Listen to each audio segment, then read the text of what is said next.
The two small things that I want to show are, one is if you forget your database's password, just can come here. This is my database, for example, and I can see the endpoint, the port in here, and also we say here we can get the database name, and here is the database name, and the master username. We can get them here.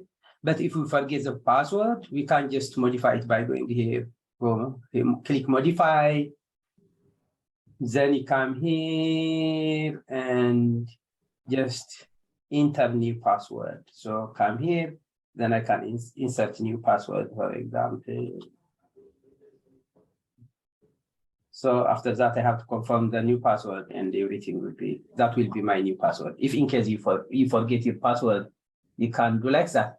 The other thing is, a couple of people asked me a couple of times if the videos are not clearly visible for you. Let me switch to the MuleSoft YouTube channel, and let's just play one video. For example, video that has code in it. Probably it is a code that could be less visible. So this one is on mute. Let's see. Yeah, sometimes the code or the text may not be visible. If it is not visible, just go here and check your settings. So here the quality in my case is 720. You can make it the maximum possible. Sometimes it can be, it's based on your internet connectivity, it could be much lower, and the text could be very dim. In that case, you will not be able to see it. But if you just increase the quality, everything will be, it will be clear for those of you who are not already aware of that.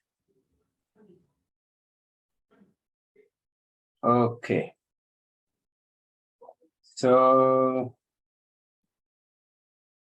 yep. So for those of you who just joined, I was going over a couple of housekeeping things. First, the one thing is, if you forget your database's password in Amazon RDS, you can just go to that database, and there is modify, and under modify you put new password. That is one thing I was talking about. The other thing is, when you watch the videos, if the code or the text is not visible for you, it could be because of your internet speed. Just to go to the settings here and increase the quality here to the maximum possible. And in that case, it will be better quality, and you will be able to read it. Okay, so I will get started, and we will have a break of 10 minutes from 3:55 to 4:05. So today we are going to see, today's topic is, let me show you this. Rather than, so yesterday I showed, we have been discussing on the integration of AWS with MuleSoft, and yesterday we saw how to send data to RDS and read data from RDS, also from MySQL in AWS using MuleSoft. We also saw how to create the database in AWS. And I thought today it is better spending some more time on RDS, particularly on data synchronization. So this is a common use case. When you have data in one source, you may want to synchronize it with another source. So today we are going to see how can we synchronize data in MySQL in AWS to my local MySQL. So the local MySQL usually could be something else. It could be Salesforce or Amazon S3. From Amazon S3, you may want to synchronize the data to another store every once in the every sometime. It could be a couple of times a week or once weekly, and so on. So the main question that we are trying to answer today is, how do we synchronize data between different data stores? So assume today we have the data originally is coming to MySQL in RDS. How can I synchronize it with MySQL in my computer is what we are going to see. And when it comes to synchronization, there is a concept called watermarking. So that is what we are going to talk about today. So what is watermarking? and what are the different types of watermarking. There are two types of watermarking, automatic watermarking and manual watermarking. The automatic watermarking comes with the connectors themselves, whereas the manual watermarking, we use what is called object store. We will see what object store is, and when do we use manual watermarking versus automatic watermarking is what we are going to see. Salam, did you join? Let me make, if you are there, let me make a co-host. Okay. Okay. Yeah. Okay. Thank you.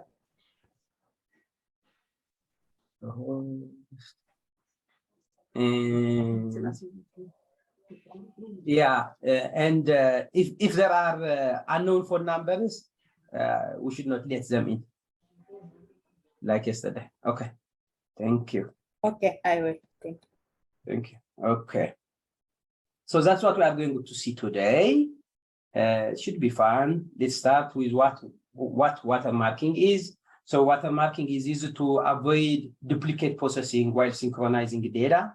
So if you are synchronizing data between different sources, you don't want to process data 2 times, right? More than 1 time. If you are moving data from one source to the other, you don't want to move some records more than once. You just want to move every record only 1 time, and we use watermarking for this use case. So the first run, when we use watermarking, the first run should process all the data from the source system. Let's say now we are thinking of MySQL in RDS and MySQL in our laptops.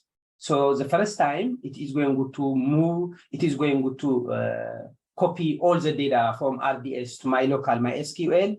But every time there is new data coming into MySQL in RDS, it is going to get only the new data only, or modify the records or new records only. So the records that have been already processed, it doesn't touch them. And that is what watermarking is. You can think, so watermarking, if you think about like floods in rivers, for example, so the level of the river, the flood could be variable, but the watermark is like the highest level that it reached at some point. That is a watermark. So in your data also, if you have a column, it could be an ID, record ID that is increasing, starting, let's say it is integer starting from 1 and it is increasing. So the maximum ID you have today, if it is 100, then tomorrow, and if you have processed all of the records, tomorrow you are going to process only records that have ID more than 100. So that is what watermarking is. And usually we use an ID or timestamp as watermark.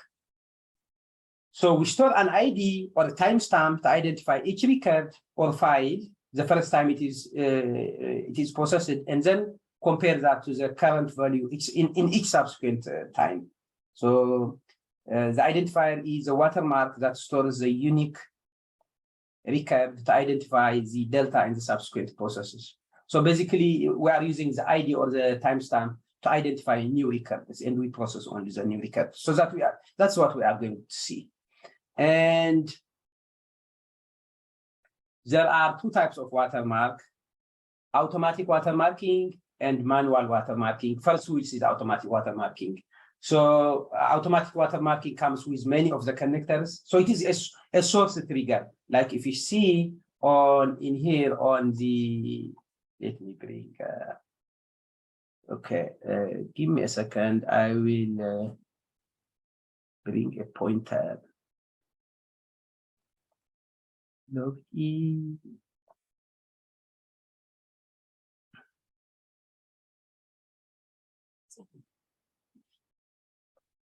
Okay. I hope I have logged in now. Okay, perfect. So what I'm saying is, so we have here under the database module, we have on table row. So this is a source trigger, and it is an automatic watermark. What it does is, if there is a new record, it just brings it in. That is one. We have also under the file module on new or updated file. This one also can be used as a watermarking because it processes only new or modified records. These are connectors that we are going to see next, kind of connectors for file transfer. We have FTP and SFTP. These ones also have this on new or updated file, as you can see. On new or updated file operation, we see it with file, with FTP, and also with SFTP. So this can be used for automatic watermarking. And today, what we are going to see to synchronize data between MySQL in Amazon and in my computer, we are going to use this one on table row under the database module. So as you can see, these are source triggers, right? In a flow, we said a flow has a source and a processor. For it to compile, it needs a processor, at least one processor. And there are different sources. We have been using mainly scheduler, HTTP listener, VM listener, and also this one on new or updated file. But these ones are also, all of these that you see on this screen are source triggers. So let's see with on new, on table row, how can we synchronize data in Amazon versus my computer. So copying data from, you can think of copying data from the cloud to my local database. So the first thing that I want to show is, the first thing, I have logged to both of them. So in my workbench, I have local MySQL here and AWS MySQL, as you can see on the top. You can do that also. So you can connect workbench in one session. You can connect to different MySQL instances. So this is the local one, and this one is in the cloud. Yesterday, we created this MuleSoft database, and also we inserted this airports data. So for watermarking, we said we need an ID or a timestamp, and the airports, it doesn't have timestamp, it doesn't have ID or timestamp. So I am using for this tutorial, I'm using the customer's data from the W3 schools data, which is by now, I think all of you know it, which is available in our GitHub repo. And if you go under data, if you want the CSV data, the files, they are here. Or if you want the MySQL script, also you can get it here. So I'm using, let's say, yeah, this one, my W3 schools database dump. So this one, I'm using basically this table. So we are going to insert these customers. Let me increase that zoom. Okay. So I hope you can see it. So we have this customers table. We'll create this customers table in RDS, and first we will insert some data to it. Let's say the first 10. Then we can assume data continuously comes into RDS, and the new data should be the first time all the available data in that database should be copied to my local database, and after that, every time there is new data in that database in the cloud, it should be copied. It should be inserted to my local MySQL instance is what we are doing. So let's go do it together, create a project together. We should not take much time, I hope. So I just started creating a project. I'm calling it automatic and manual watermarking. We'll start with the automatic one. As you can see, the automatic watermarking it comes with the connectors, and it is very easy. Whereas the manual one, as I will show later, it is more flexible, but and we use it when we want complex criteria, or when the connectors don't have automatic watermarking capability or method. Okay, so in here, I go to the database module. So from the database module, I need this one on table row. And this one on table row, we want to connect to RDS, right? AWS, MySQL. So this is in the cloud. Okay. And then get the data from there. Let's say then I want to insert it to my local instance, my local MySQL. So let's transform it to JSON so that we can see what we are doing. and JSON. So it gets one row at a time. So that means we don't need for each or batch processing or bulk insert. We can just use insert from the database module. There is insert. Okay, so this insert is local MySQL. So one is local, that one is in the cloud. So what we are doing is the first time it will bring in all the data in the AWS MySQL and bring it, insert it to local MySQL. Then after that, it is going to bring only new data, records that have either been modified or that we have not seen before. And then we can add a logger, maybe just let's add a logger to see it also on the console here. Just this one. Let's log the payload. Now we have to set up the connection, right? And we have been doing this for quite some time now. The only difference is, so in both of them, we are connecting to MySQL, but in here, we'll connect to the cloud, and in here, we'll connect to the local one. And in my case, I have some files that I created somewhere. I will copy it. So the config YAML file for the application properties, we put it in the source main resources. I have it here. I will copy it from here and take it to this project and paste it in here. So it will be pasted there, and I will close the other project. I don't need this one. I was just testing with it. Okay. Now so let me show you what take it to my other screen and open the configuration file, and I will show you how I'm putting it together.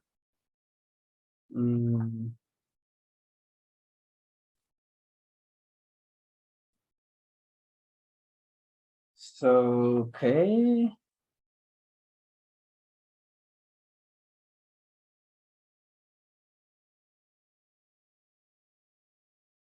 So this is what in that config file, this is what I have. So I have the config file. It has MySQL AWS and MySQL local. So under the MySQL AWS, the host will be the endpoint, the port, the database user, and password, what we just did yesterday. And this one's what we were doing before, to connect to the local one. Okay, so once I show this one, now I can bring the other screen and we can connect both of them. So in here, in the we can go to global elements and create MySQL connection 2 times for local and for my in the cloud. So database config, the first one I will call is the connection is MySQL, right? And this one, let's call it AWS MySQL database config. We'll add the libraries, just click add Maven dependency, and it just accept the default, so it will install the necessary libraries for you in here. So $ curly braces was MySQL AWS dot host. Then I will copy paste this, and this one AWS, this is port, and this one, I guess it was user. This one is password, and this one is DBase. DBase. Let me check if the naming is like that. Yeah. So host, port, DBase, user, password. Okay. Now let's test connection. Sure what is taking time.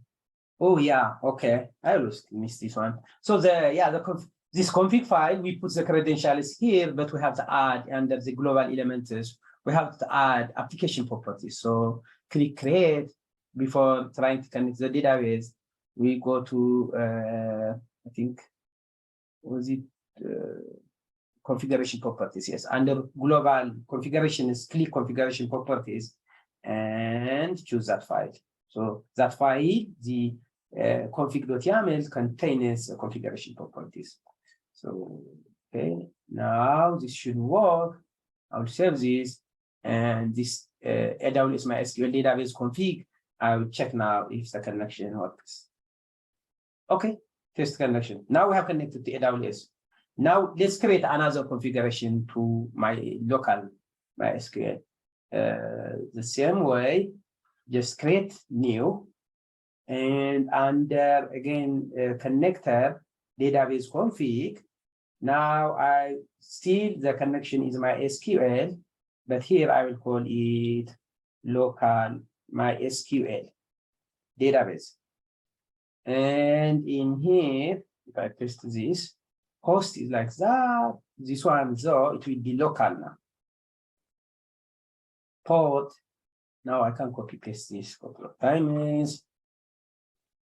Let's come here. This is port, user, and password. Show password to see it. Password. And the database, I put it as dbase. Test connection. Okay, so we can connect to both databases in the cloud and also in my computer. So I can copy data from AWS MySQL to my local MySQL. Okay, so in here in the connector configuration for the on table row operation from the drop down, I choose AWS MySQL database config. Whereas for this one and there's a connector configuration, I choose local MySQL database config. Perfect. So once we do like this, now let's come to the watermarking here on table row. And the first thing it shows us which the available tables. The only table I have is, I don't have any table. Okay. Okay. Yeah, I have only airports. We can check it here. So in here, yeah, as you can see, this is the only table I have. We created it yesterday. Now let's create another table called customers, and it will have these columns. So this code I will share it, but we saw it before also. You can get it from the GitHub repo. So as you can see, the default database now is this one MuleSoft because it is in bold. But if it is not, you just use this code, use MuleSoft, or you just right click here and make it default schema. And then I will create this run this one to create the table. I have specified the data type of each column, run it. I have to make sure it runs successfully. Just you see on the bottom if it is green or red. It is green, so that the data should be created. If we refresh it here, we will see it. We have the customers table here. It doesn't have any data right now. Select star from customers ordered by customer ID. I want to see as the records increase, and so I want to see as the customer ID grows. That is why I'm ordering it by customer ID. Now, if I run this, there is no any data, as you can see. Now let's insert the data to this MySQL in AWS, and then MuleSoft should copy the existing data in AWS to my local database. Further down the line, as there is new data coming to AWS, MuleSoft should copy it and synchronize it with my local instance is what we are doing. And okay, we will check that. Maybe the database you created is this. Maybe you selected Abraham. Maybe you selected Postgres. I guess the port number. That's why it is different. But we can see it later. Okay, let me finish this and we'll see it at the end. Okay, so perfect. So now let's insert the data. To insert the data, you can just go to the data we have in the GitHub repo. So to insert the data, this is the SQL data insertion script. Let me write this. So we have all this code, right? So before to insert the data to the database, we just copied all of these and we ran it at one time. But now we are not going to run it at one time. What we are going to do is, first we will insert some records. Let's say, let's insert 10 records and see if MuleSoft copies it to my local one. Then next, I'm going to insert starting from customer ID 11, because 10 will be the watermark for the first time, for the first iteration. 10 is a watermark. This is a maximum customer ID. So customer IDs less than 10, 10 and less, they will not be processed. It is going to only see if there is a customer ID greater than 10. And if there is, move it to my local one is what it is going to do. So let me first complete the code on this side. So the table now, if I refresh this, since we created the customers table, now we will see in the drop down, we will see customers also. Refresh it. And okay, yes, we have customers, as you can see. Now we are connected to the customers, not to the airport. And here we have to specify the watermark column. So the watermark column is our customer ID, which is this one.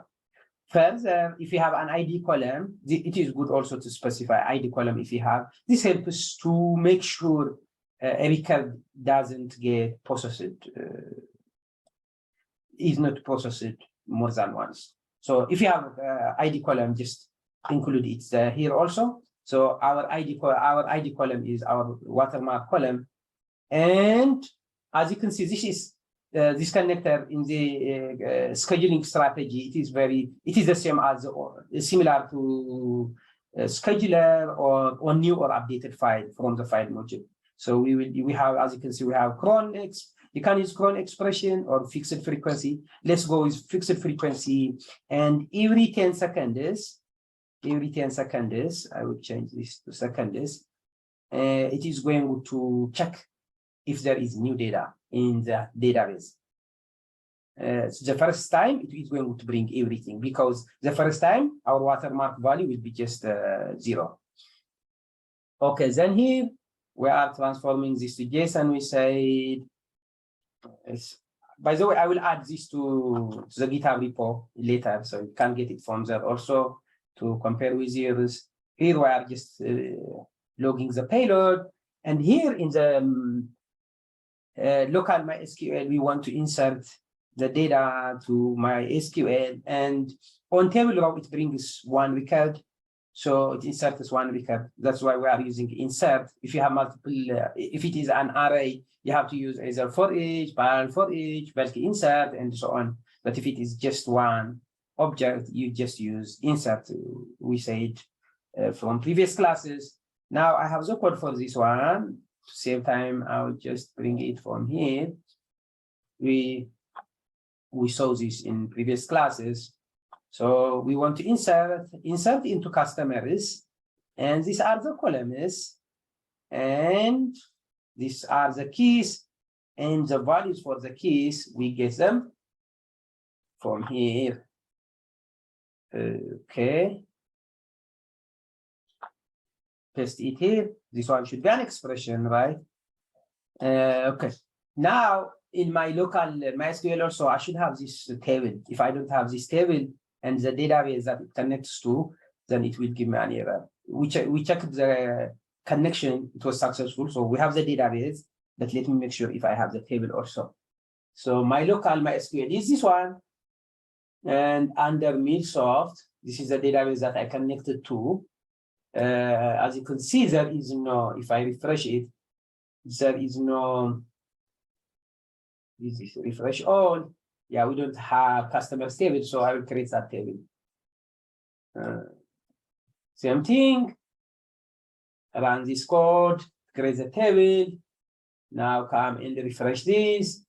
Customers table is here, it doesn't have any data. If I just run this, there is no any data. So now, if I deploy MuleSoft and if I insert data to AWS in the cloud, it should copy it to my local instance. Okay, let's run it in debug mode first.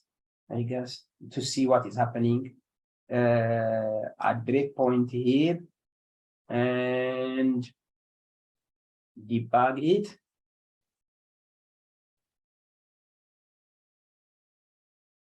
Okay, in the meantime, I'm going to go ahead and insert data to the cloud.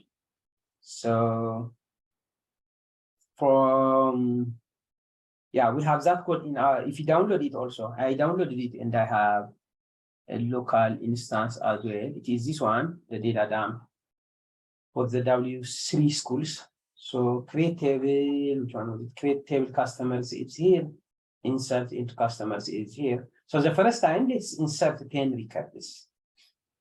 I will just copy this until customer ID 10, go to here, and AWS MySQL. In here, I will paste it, and I will make this end of the code by just adding colons, or comma, changing it to colon. So now I can run this code, and it will be inserted to the cloud database. As you can see, it is green, so that means it worked fine. So this one, if I run it now, I should see 10 records. And as you can see here, 10 records we have in the RDS MySQL. Now let's see if MuleSoft copies it to the local one. The local one, as you can see, we don't have any data yet. Yep, and no data yet. Now let's come to here. As you can see, this one, it is running in debug mode. Let me clear the console. Since it has stopped here, we see the data here. So it brought one record. As you can see, it is an object. It is not an array, right? Here you see it's just curly braces. So it brought one record. Then it is, after inserting this, it is going to insert the other one and so on. So I can click next. Now inserted, as you can see, it is inserting different records. You can see the payload changing. The payload changes. So the first time, it will bring in all 10 of them. After that, then that will 10 will be the watermark. Next time when we insert new data, if the customer ID is less than 10, it is not going to bring it in. If it is modified, yes. Otherwise, if it is the same thing, it will not going to bring it in. But if the customer ID is greater than 10, since it is new data, it is going to bring it in. So now, if I go to my local instance, I should get 10 records.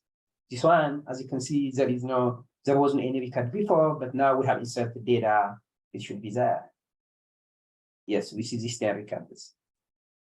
So now let's insert more data to MySQL in the cloud. I will just stop this and make it in, just run it without debug mode. So I will remove this breakpoint.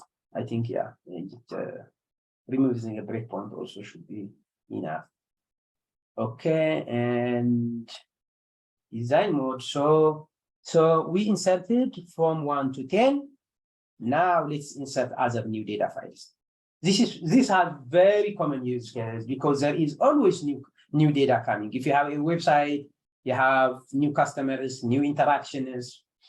There is always new data coming in, and you want to back it up or to move it to other systems, maybe to synchronize it with other applications. So that is when we need this watermarking. Okay, so let's go insert other records. So we inserted from 1 to 10. Now I will insert from 1 to 20, and we will see if this to the cloud, and we will see if it gets brought to my local instance. So we'll go here. So this one in my SQL AWS, I will go here, and I just need to remove this part only. The insert into the table name, the columns, and everything will remain the same. Just paste here, and this one, replace it by a semicolon. So I am adding customer IDs 11 to 20. You can think this is data that came the next day. So we run this. It is green on the bottom, the status. That means it worked fine. If I run this, I should see now from 1 to 20. as you can see, from 1 to 20. Now let's go to my local instance. If I go to my local instance, one thing we can go in MuleSoft, if it copied it, as you can see, we see because we are logging the payload. So it is logging an object every time there is this object is one record, right? Is one record. So that means it has inserted it. I can go ahead and confirm that by going to my local database, run it. As you can see, before the customer IDs we had were from 1 to 10. Now it should be from 1 to 20. As you go here, from 1 to 20. So it keeps going. Next, I will just, so that's it, the same thing. Now let's just, let's insert again from 1 to 10 and see what happens. From 1 to 10. If we insert from 1 to 10 again, yeah, basically, since nothing is changing, is not changing, the watermark column will not change. So rather than doing that, let me copy from the rest of the data, let's say. If I copy the rest of the data and paste it here in AWS MySQL, remove this first because it has already been inserted, paste it. Since this is the end of the data, as you see at the end, we have semicolon. So now I will run this and I will see 91 records in the cloud. Will I see 91 records in my local instance as well? Is what we are going to see. Run it. Okay, green status, so it worked fine. Check this by running select star from customers ordered by customer ID. As you can see, we have it is ordered by customer ID from 1 to 91. Okay, now we go to our local instance and run this. Has it copied it? So it checks every 10 seconds, and I guess it has been 10 seconds already. So run this. If we go here, we see from 1 to 91. It has already been synchronized from the AWS in MySQL in AWS to my local database. And you can think, we don't synchronize it to our local database usually, right? We synchronize it to another system in the cloud. But the approach is very similar. The only thing that changes is the connectivity, that we can use the on table row in the same way. So this is, we saw automatic watermarking. This is automatic watermarking with on table row. The next one we are going to see is manual watermarking. I guess before we go to manual watermarking, if there are any questions about automatic watermarking or anything related to yesterday's class and today's class until now, I should take some questions if you have questions. And then we can take the break and we'll get back to manual watermarking after the break. So let me unmute you and I will take any questions you guys have. Is it possible to synchronize the same tables within different database names? The same tables with So for example, my local customers table is inside W3 School database. Okay. Whereas in the cloud is customers table is under MuleSoft database. Okay. Oh, I got you. Yeah, it should not matter because if we see the code, let me share my screen again. So what we are doing is this first operation, it is responsible for getting the data. After that, whatever you do depends on what code you write here. You can write it to file, you can insert it to MySQL, you can insert it to something else also, because you will write the code here, right? So in this local one, what matters is the connection here. I have connection. Okay. Yeah, this local connection is in my case, this database, this DBase, if I call it fish, it will insert it to fish if I have that database. Exactly, I understand. Okay, thank perfect. you. So now let's talk about manual watermarking. So we use manual watermarking when the requirement is more complex, or when the connector doesn't support automatic watermarking. Manual watermarking is more flexible, but it is slightly more involved as compared to automatic watermarking. And for manual watermarking, we use object store. So first, before we see the steps for manual watermarking, let's first see what object store is. So if you go to the MuleSoft documentation, it says here, object store connector is a Mule component that allows for simple key value storage. So we use it for simple key value storage, and it has multiple use cases, including watermarking. That's what we are going to see here. So I have a project first about, before we go to manual watermarking, I have another project on object store. So we'll close this one first, and then go to object store.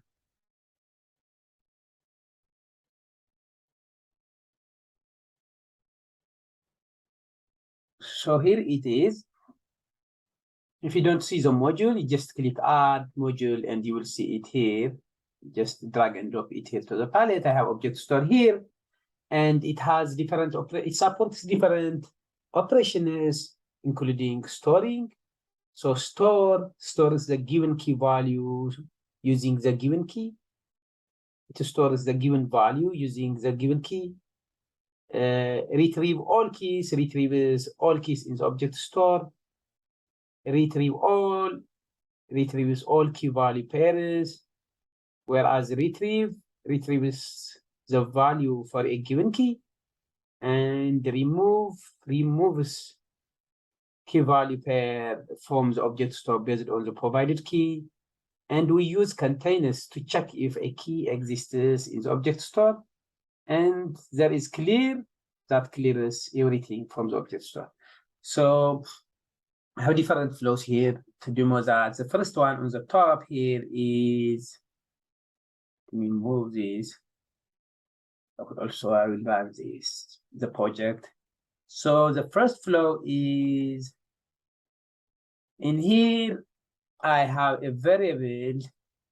So in the data, I will send the data, the incoming payload will have, it will be an object, and it will have key and data as keys. So here I'm creating the key from the incoming payload. We'll send an object from Postman and store it in object store. So here I'm creating the key, and here I'm creating the payload, and just drag and drop store from object store, and here it is. So the key, we have to specify the key. So to make the key dynamic, putting as vars.key, so the key will be the key that we are going to send from Postman, and the payload is simply the data. The payload, the data key. We'll see this when we send data. So we are storing it here, and at the end I have a message that says data stored in object store. So if you go to the course GitHub repo, let's use the airports.json data and send airport data. So for example, let's send this one. The first, we are going to send data for each airport with the airport as the key, and the data is this object. So it will be stored in object store. And after we send data for a couple of airports, we are going to check if it is stored in object store. So I have Postman open here. Okay.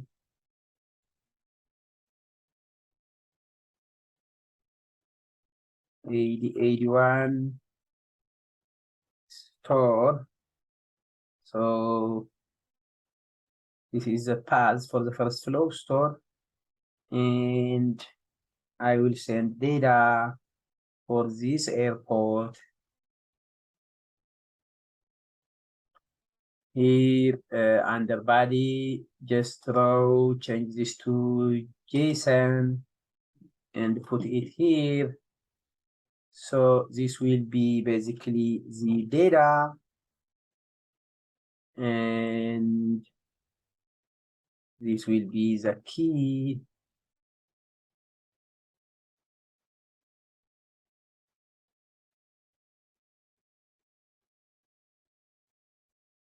Key.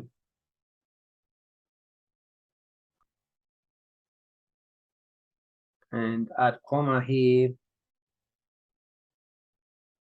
So basically, as you can see, this object has key and the data as its keys, and the key is the airport name, and the data key is information about that airport.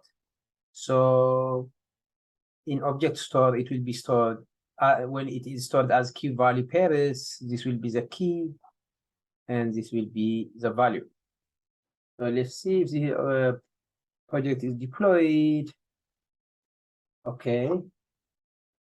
So let's send the request. Okay. HTTP localhost 8081 store. Oh, let's see. Did I specify the method explicitly here? Yeah, it should support it. So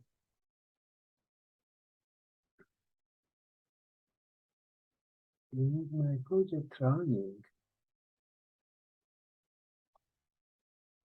Oh, it's not running.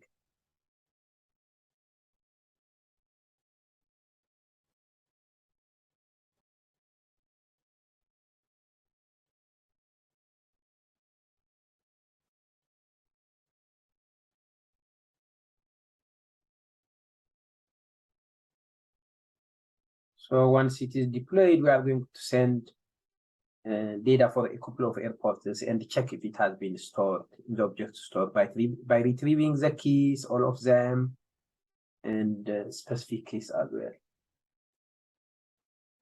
Okay, so this one, I don't have another project running. Yes. So here, yeah, deployed, it says deployed. Okay. Now, if I go here and send the request, okay, it says data stored in object store. Message I get. Now let's add another airport, data for another airport. So just copy this and just replace this part, and the key will be the airport name. Send again. Let's add a third one, another airport. Place this part, and this is the airport. So now we have stored 3 key value pairs in object store. Now let's check if they have been stored in object store. So the next flow I have is retrieve all. As you can see here, it retrieves all keys. So retrieve all keys is what I have. There is difference between retrieve all keys and retrieve all. Retrieve all retrieves all key value pairs, whereas retrieve all keys retrieves only the keys. So let's test it and see if it retrieves an array of all the keys we have, the 3 airports we said. So the path here is get keys. So just create a new tab,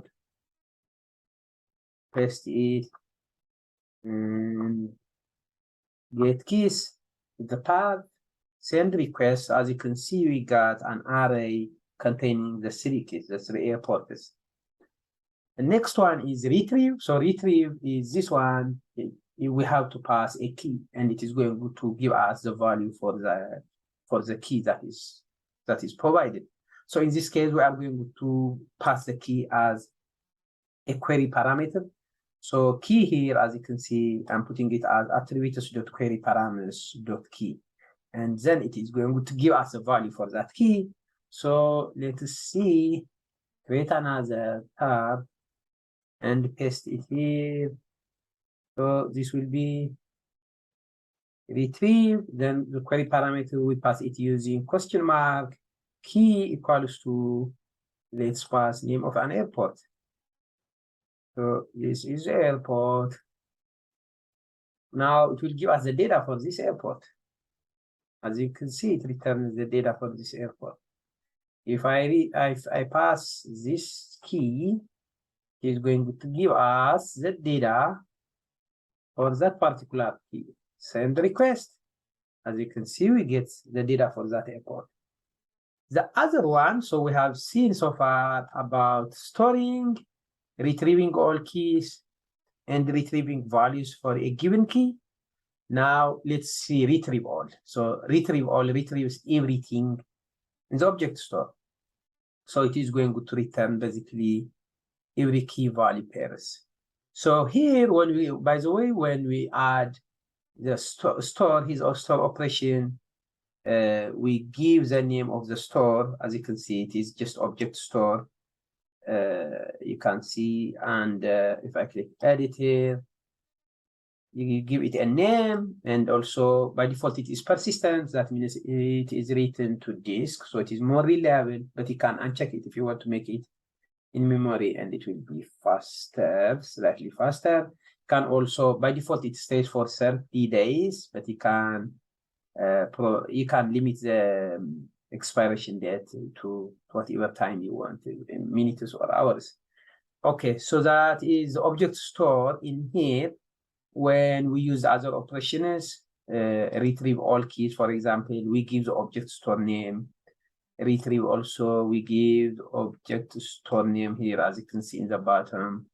And there is retrieve all. We just provide the object store name, and it gives everything in that object store. So let's send a request that flow and see if it gives us every key value pairs. So bring it here and send request to retrieve all listener. So as you can see, it returns every key value pairs. The keys, the 3 keys are here, the name of the airport is, and the data about that respective airport is here. So the /n here is new line. So it is original data we set basically. And what do we have next? Other one, we have containers. Containers, we give it the name of the object store, and it checks if a key exists in that object store. So let's pass a key as a query param, and it is going to check if it exists in that object store. And okay, so basically this one returns true, false. If it doesn't exist, it is going to return false. If it exists, it is going to return true. So let's create another tab, and this one, I will change the retrieve to containers. And containers. So the first time that airport, it exists in the object store. So I should give it true. As you can see, it says true. Now, if I change this to A, B, C, D, E, F or something that doesn't exist, it gives me false. So that is containers. Next one, we have remove. It removes a given key. So here also we are going to pass the key as a query param, and the query parameter, I'm just creating a variable from it. And here in remove the name of the key, I'm passing it as vars.key. And again, I have to specify the name of the object store. So it removes it here, and if it gets it and if it removes it, I get this data. The key, if it is removed from the object store, it is going to tell me that it will give me a message that it has been removed. Now let's check. So this is remove. Create another tab. By the way, I will push, as usual, I will push this MuleSoft project, the GitHub repo, course GitHub repo. You can get it from there and use it for your reference. So I'm going to remove a given key. Let's say, let's remove this one. So before that, let's compare remove. Before we remove this one in contents, I have put the key, this airport name. It exists in that object store, so it is true now. But once I remove it, this one will be false.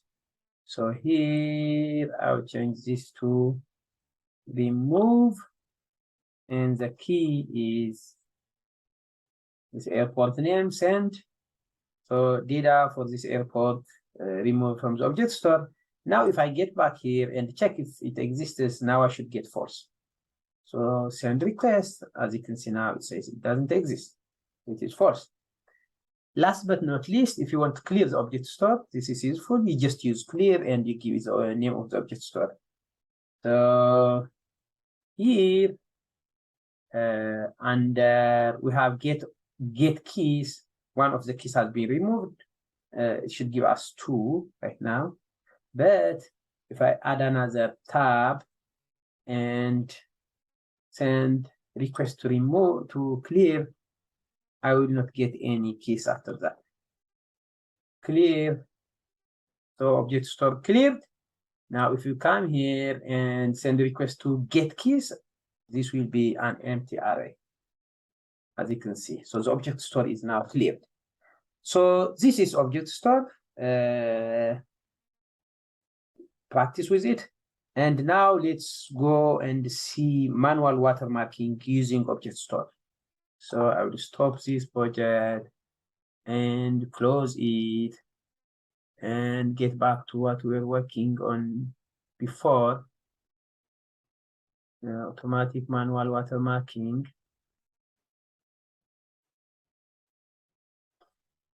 So here, so I have connected to my local MySQL and AWS RDS MySQL. So what we are doing is in the automatic watermarking, we use it on table row to synchronize data between MySQL in RDS and local MySQL database using on table row. Now we are going to use object store with manual watermarking to synchronize data between these 2 databases in AWS and my local MySQL. So I have connected to both of them. So what we are going to do right now is, let's assume from the course, from the data in the course GitHub repo, if I go to MySQL, you will get this SQL script for W3 schools. And let's use the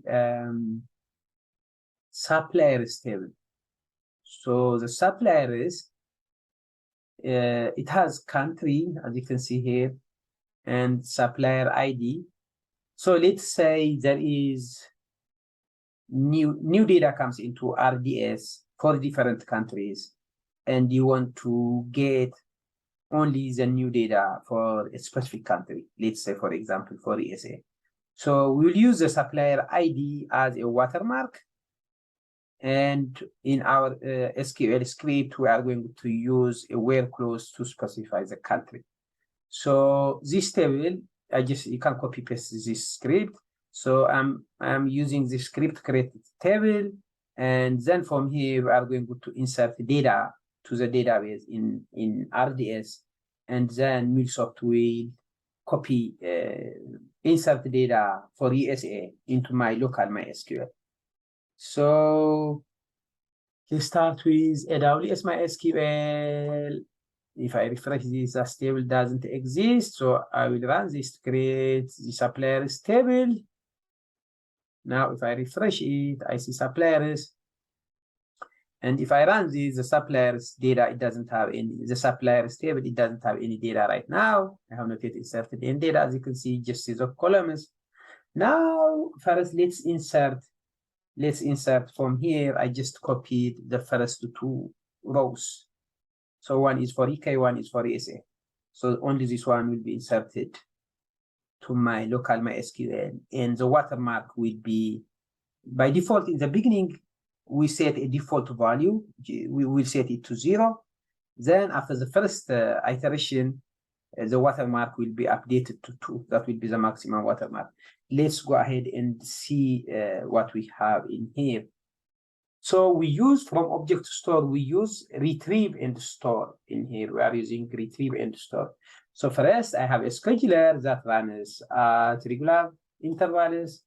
So at fixed frequency, every 10 seconds to trigger the flow. So the steps for manual watermarking are shown here. So first, we trigger the flow. We are using scheduler in this case, and we have retrieve, and in retrieve we are trying to retrieve the maximum value of the ID. I'm calling it max ID. So this is the key name. So first we give it a default value. If it doesn't exist, its default value is 0. So it sees 0 here. So in here under advanced also, we save, if it exists in the object store, its value, we save it as a target variable, max ID as a target variable. So if we save it as a target variable, then we can access it using parse.maxid basically. Then once we have, next to retrieve, I have this connection to MySQL RDS. I'm connecting to AWS MySQL, and the SQL code I have here is select star from the suppliers table where supplier ID is greater than this max ID. Initially it is 0, so it is going to get all records, but there is an additional filter where country is US. So initially there is no max ID in object store, and we are giving it a default of 0 if it doesn't exist. So in here it is like select star from suppliers where country is USA. Then only the second record fulfills that condition. In here, only the second record, if this one is from the USA. So the max ID now will be updated to 2, because as you can see, I am using the supplier ID as a watermark. So if we come here, I have a choice router. If I have data from the database under choice router, as you can see here, if the payload is not empty, is what I'm doing. Is empty payload will return true if the payload is empty, and false if the payload is not empty. But there is a negation here. So if you use negation with empty, it returns true if the payload is empty.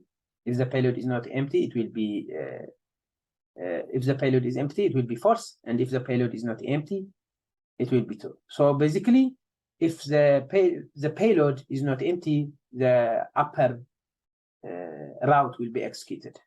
However, if the payload is empty, then it will go to the default one. So in the upper route, what are we doing?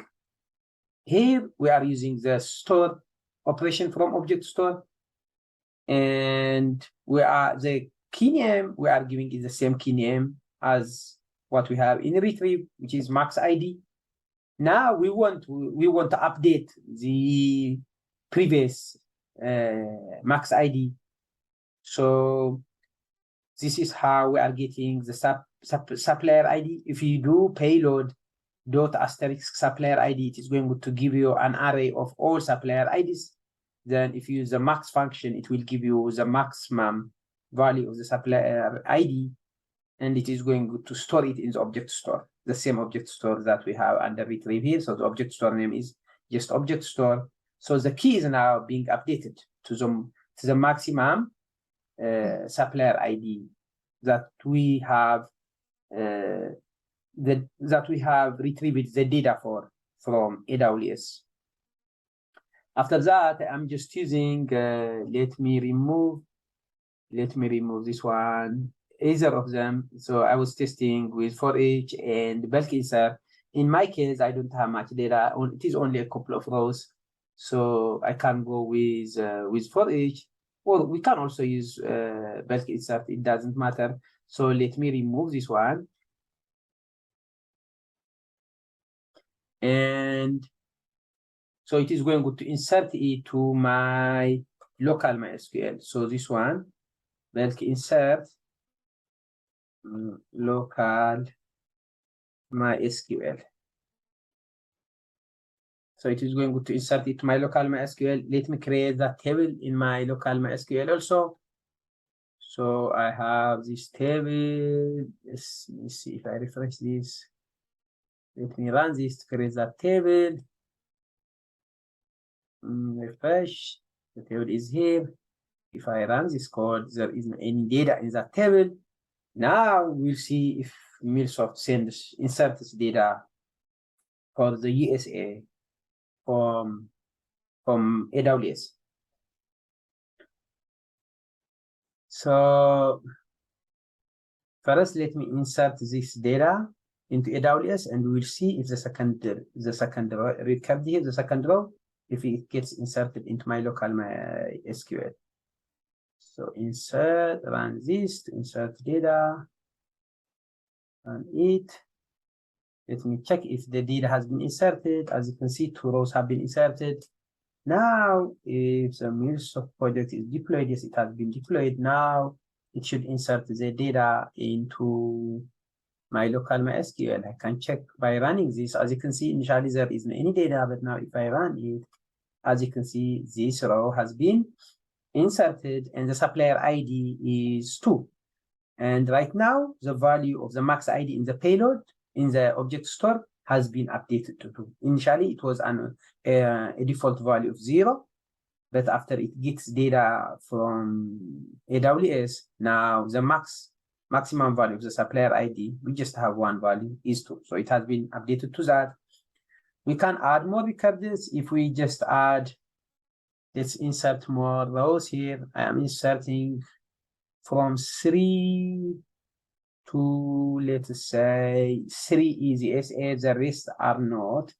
So I will go, let's say, up to here. Come here.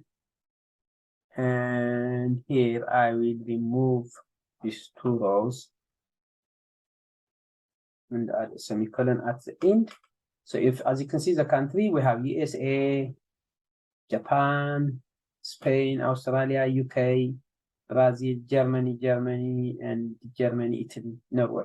So we have just one record only for USA. So we will see if that key is inserted into my local MySQL. In that case, the key in the object store will be updated to 3. So insert. Now I will check if data has been inserted into the AWS MySQL. As you can see, 50 records have been inserted. If you come here now, if I run this, I should see supplier ID number 3 also. So as you can see, it has been inserted. Now let's add if there is one more record. Do we have? Yeah, we have 16. Supplier ID number 16 is also for ESA, as you can see here. And also 19. So I will copy the whole of this. So now 16 and 19 will also be inserted into my local MySQL. So come here. Remove this and paste it. Add a semicolon at the end. Now run it. So this data will be inserted into AWS MySQL. I can check that by running this script. As you can see, we have 29 rows inserted. Now, if I come to my local MySQL and run it again, I should see supplier ID 16 and 19, because after the second iteration, the supplier ID, the max ID in the object store is 3. So every supplier ID with supplier ID value greater than 3, and where the country is USA will be picked and inserted. If I run this, as you can see, 16 and 19 have been inserted. Now, the object store right now, the max ID in the object store is 19. And if I clear the object store, since it is going to start from 0, all these records will be again inserted. It will bring them in again. Let's check that. So I have here this clear flow. It just clears the object store. So let's clear it.